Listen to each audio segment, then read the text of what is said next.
Hi, welcome to another Crabs, Goats and Goats. Today we're going to look at the full moon in Virgo happening overnight tonight, Friday the 26th of February, happening on the 27th, the full moon here in Barcelona in Virgo. So I'm also going to be looking at the signs of Pisces and Virgo and what links them and what makes them opposites, because with some of the signs this is very easy to see. With Virgo and Pisces maybe it's a bit more complicated, so I'm going to be looking at that in respect to the full moon, also looking at Venus going into Pisces this week, and Pisces season in general.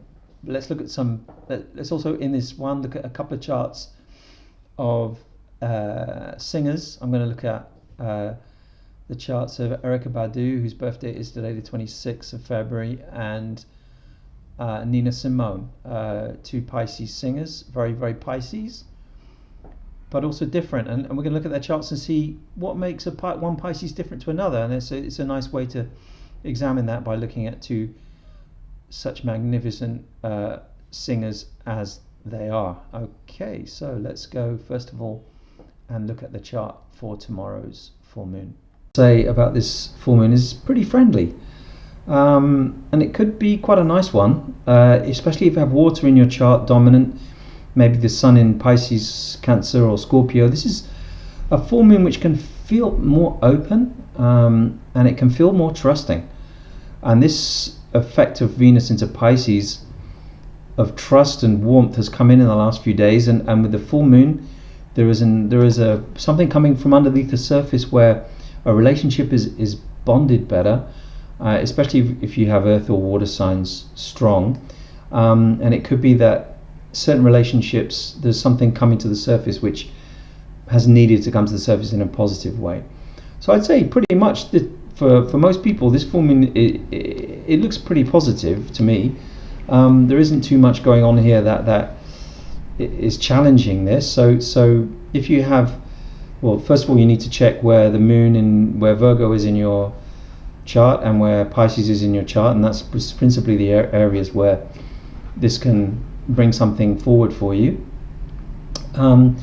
especially in terms of the Piscean influence, because Venus has now gone into Pisces, and we've seen I've felt this more sort of lighter influence as someone dominated by water in my chart myself. I felt this more not so heavy influence because we've had all these planets in Aquarius, and while that's been very electric and interesting, it's been difficult to relax, been difficult to breathe a bit, and now with the Piscean energy, we're seeing now this a higher level of trust and people being able to let go a bit. Personally, I've been enjoying comedy, entertainment and stuff like that more since Venus went into Pisces. It just feels that there's a letting go of the spirit, which has been very necessary given all the Saturnian energy around us for so long. And of course, whatever happens now in Pisces season over the next 3 weeks as well is a bit of a clue as to what you can benefit from over the summer, because Jupiter's going into Pisces in late May, and during the summer months or winter months if you're in the southern hemisphere, you will be able to benefit from that Jupiter energy in Pisces because it's very much at home in Pisces. It will be very happy there and lead to ways to enjoy life, give opportunities, build confidence. So a clue to that may be over the next few weeks what areas of your life are coming up as more enjoyable, where you have more confidence and where you can see opportunity, because that will be a clue in the summer. Well, what benefits can I get from Jupiter going into Pisces at that time? So overall, it's a time to reach out, and it's a time to notice what is developing in the small details, because Virgo is about the small details. So noticing what changes are being made, where things are being positioned, and opening up to a new way of seeing things as well, which is Virgo. So Apart from that, we have Mercury now turned around in Aquarius, not retrograde anymore. It's now in direct motion, and it's coming very closely towards Jupiter over the next week or so. And this is very, very good for creative ideas, very good for thinking outside the box, very good for having that eureka moment. So this is also a good time if you have air signs dominant in the intellectual sense, in the ideas sense, and in the communication sense of making a good connection and being creative, because that's a very positive. I think the transits right now are at their most positive since the start of the year in general, and we're going to see Venus conjuncting the Sun in the next 2 weeks, and then we'll have a new moon in Pisces in 2 weeks' time. So let's now talk about the relationship between Pisces and Virgo. So Pisces is the 12th sign of the zodiac. Aries is the first, and Pisces is the last. So we think about this as when one sign starts, another one comes along and says, okay, well, yeah, that's great, but what are you lacking? What do we need to put in? So Aries starts off the zodiac and says, I'm here, I am, this is where I'm going. And then Taurus comes in and says, yes, but what about the future? What have you planned here? Are you just going to go forward and leave everything behind without making your base solid? Right? So you can go around the zodiac like that, and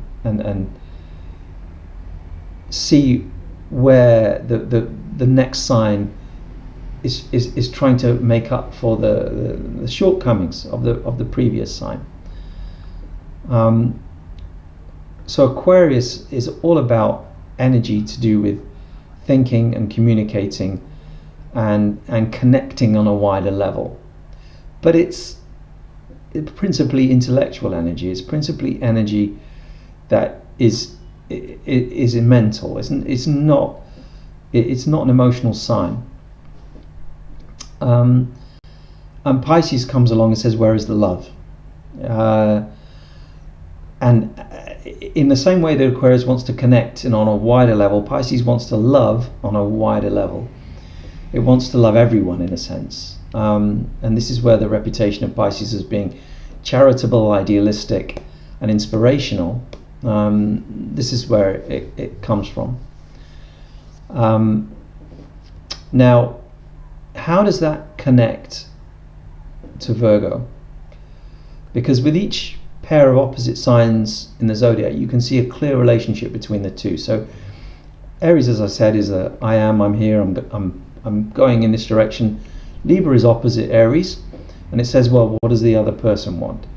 How can we balance this energy with other people's energy? We don't want to just go off on our own here. We need partnership. We need cooperation for things to work. We can't just be on our own, which is a very clear relationship between those two opposite signs. Pisces Virgo is one of the more difficult ones to analyze in that respect, but Virgo is a sign that breaks things down into detail, likes to analyze, and it's discriminatory in the sense of knowing the value of one thing from another. So it says, well, I don't need this, but I need this, and this has to be like that, and that has to be like that. So it's very much breaking things down or sorting things out in a way that for Virgo will create a better system. And like all the earth signs, it regards system as the driving force of progress. So there is this attention to the small, which Virgo has, attention to detail and service in the sense of doing a better job each time you do it, like perfection through repetition. This is the way Virgo goes about things, and it has a very bad reputation for being critical of other people not meeting its standards, and standards are a big deal for Virgo and Capricorn, and so both those signs have a reputation for being rather scathing of of things or people that don't meet their standards.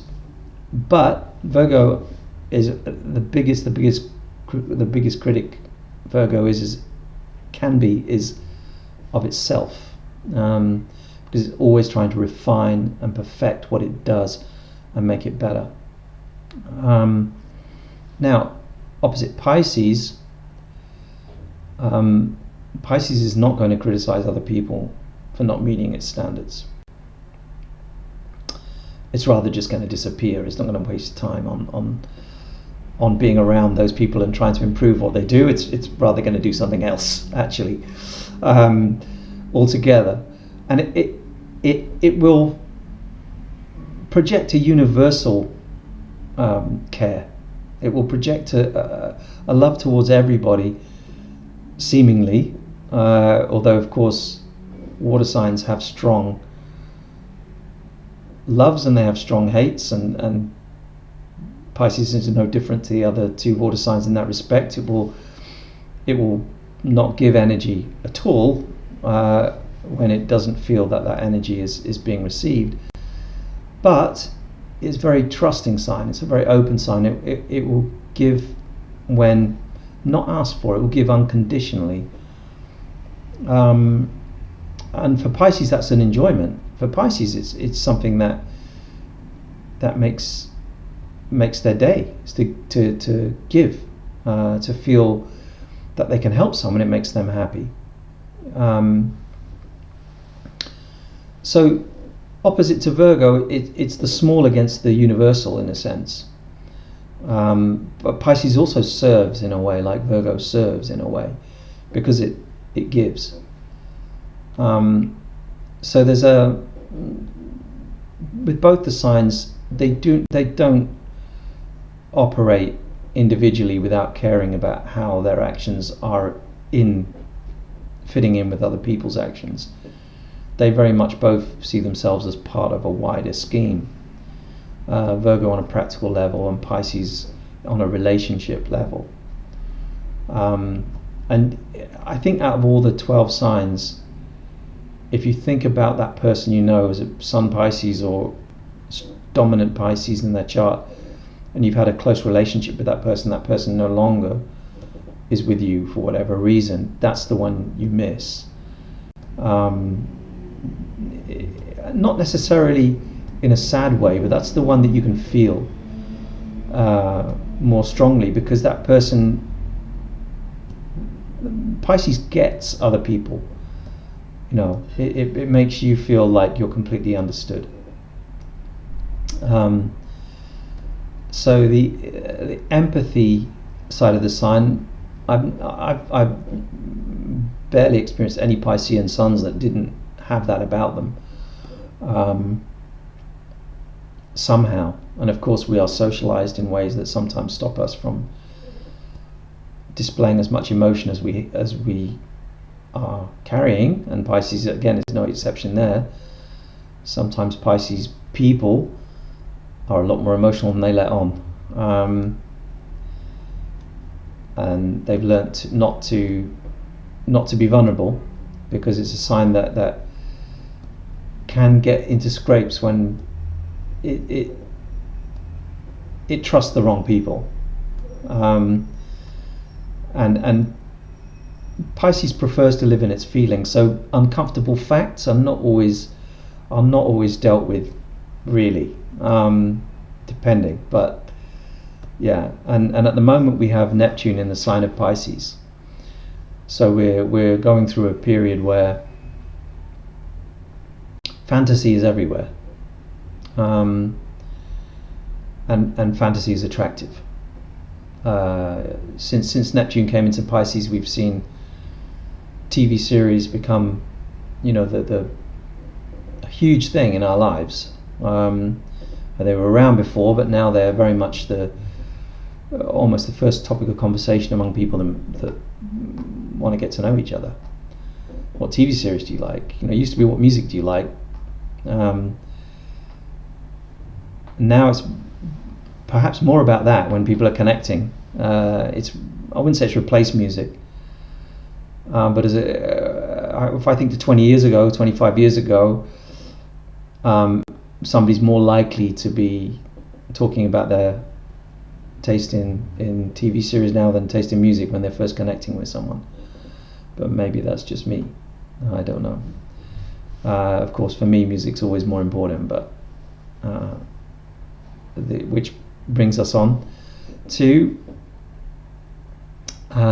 two charts I'd like to look at now of singers born under the sign of Pisces. Okay, so it's Erykah Badu's birthday. Happy birthday, Erykah Badu. It's 26th of February. So her birthday's bang on the full moon this time. And let's look at her chart and what makes her Erykah Badu. So in the performer sense, first of all.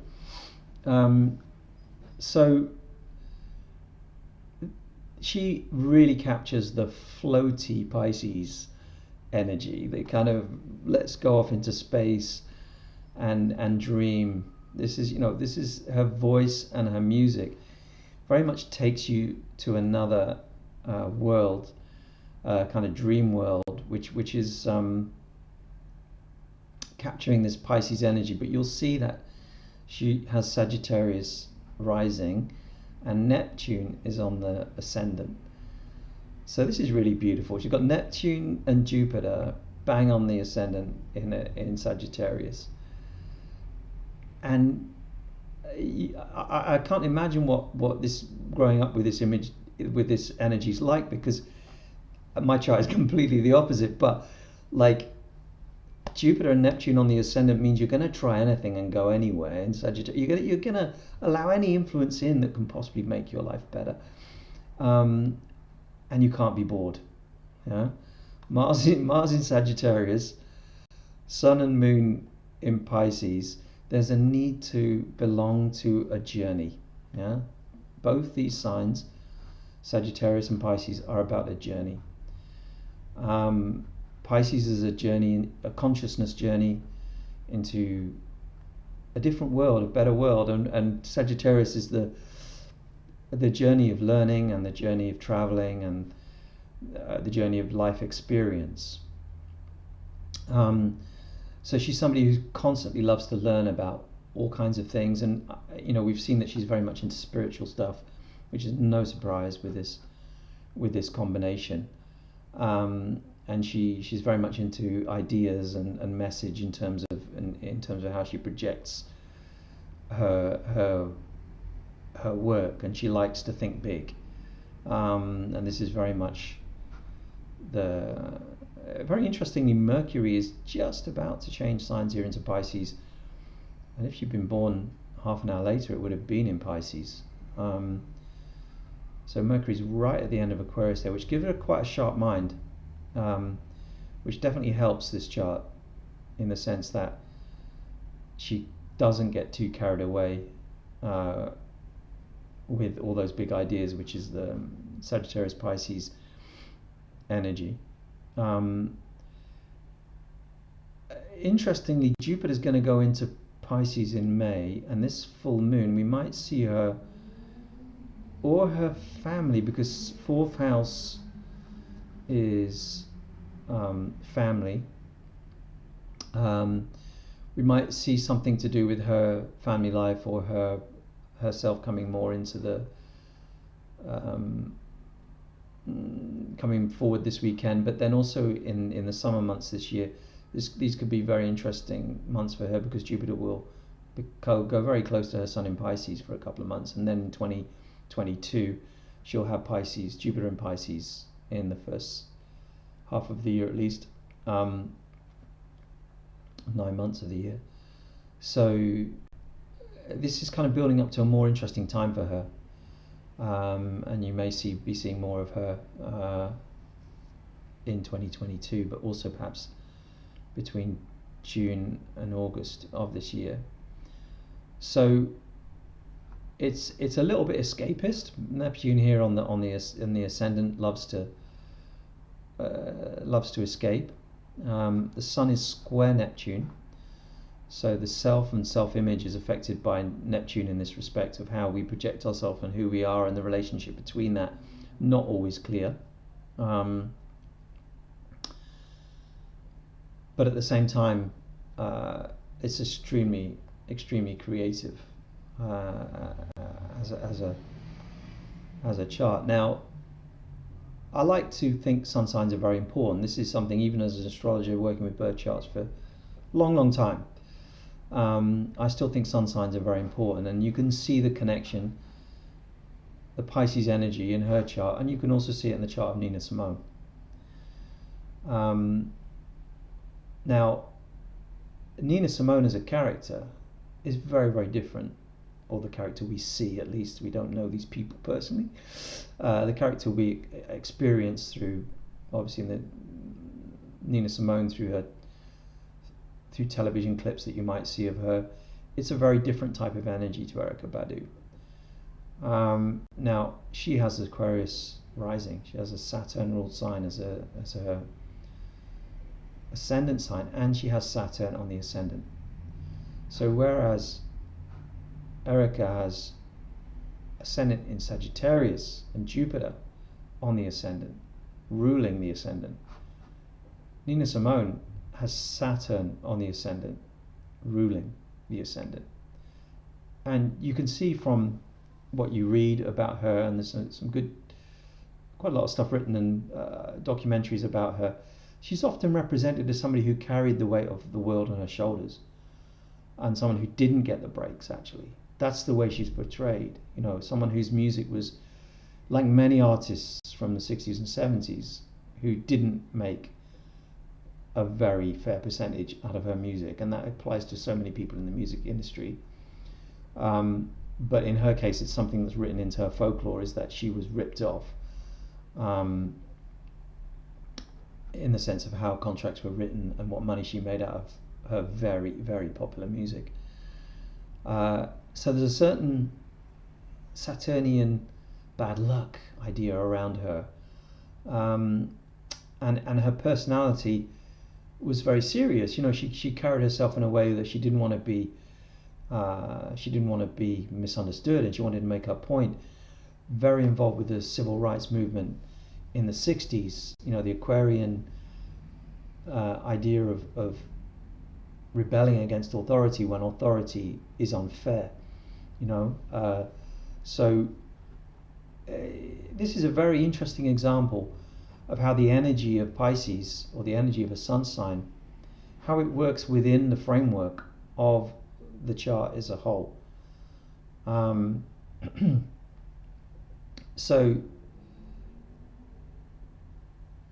as much as they're completely different, actually, in terms of the way that they not only approach their music, but also the way that they project themselves in a public persona, they're also very similar. They both represent this Pisces idea of taking the world's energy and enveloping it and giving it as an artist. You know, connecting with a very wide. Nina Simone is someone who connected with a lot of people, who perhaps weren't always into jazz, or weren't always into other artists in her genre. You know, Erykah Badu is somebody who just connects a lot of people in the way that she is, and she bridged, you know, the R&B, hip hop, kind of this energy that brought those two genres together in the 90s. She was right in the middle of that, and is known as the kind of queen of neo soul, the boom bap soul of the 90s and 2000s. That she had this energy, and one of her best songs, with the help of Aquarian production genius Jay Dilla, is The Healer. Yeah, and this is, it's all about Pisces at the end of the day. And I love to go back to the sun sign when I look at a birth chart. I love to go back to the driving energy of the chart. So, also from the world of music, people born under the sign of Pisces: George Harrison, the Beatle who felt overlooked. He felt like he was writing songs that weren't being appreciated, especially by Paul McCartney. He always levelled that Paul McCartney didn't give him enough appreciation for the songs he would write, and he was kind of the Beatle that felt a bit left out at times. But he did do some fantastic compositions with the Beatles, including Something and While My Guitar Gently Weeps, which is one of my favourite Beatles songs. Quincy Jones, superb producer who worked with jazz and then also with soul artists. Has this very kind of benefactor, kind of helping other people, Pisces energy in the industry, and loves to talk about astrology, loves to talk about being a Pisces, which I always love when he's interviewed. Tyler the Creator and Earl Sweatshirt, both Pisces. So that's interesting because of the Odd Future group of rappers that they were part of, artists that they were part of, included Frank Ocean as well, who's a Scorpio. So that's a very watery combination.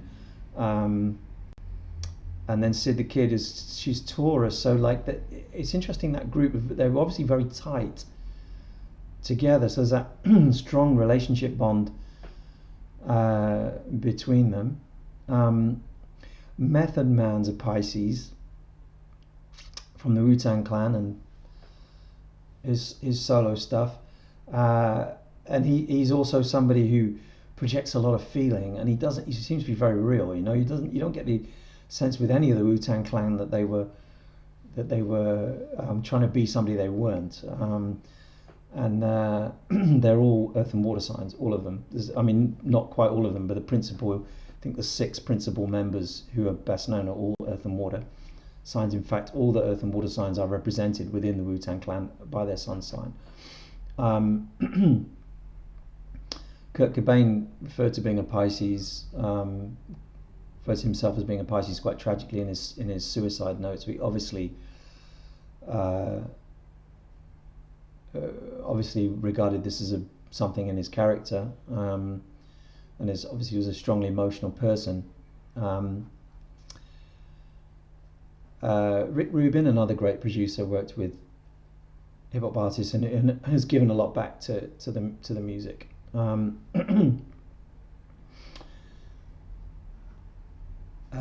Other ones, just before I finish, that are probably notable. There's a few. There's quite a lot of artists born under Pisces known for their relationship with drink and drugs as well, which is something that Pisces has to be a bit careful of as a sign. But I don't want to name any names. We also have Johnny Cash. That's probably one to mention because Johnny Cash had a whole thing built around relating to the poor and people who are suffering, people in prison. Did a whole concert from a prison. It's like he loved to talk about people in the world that didn't have enough, and this was something that was important to him as an artist. Other than that,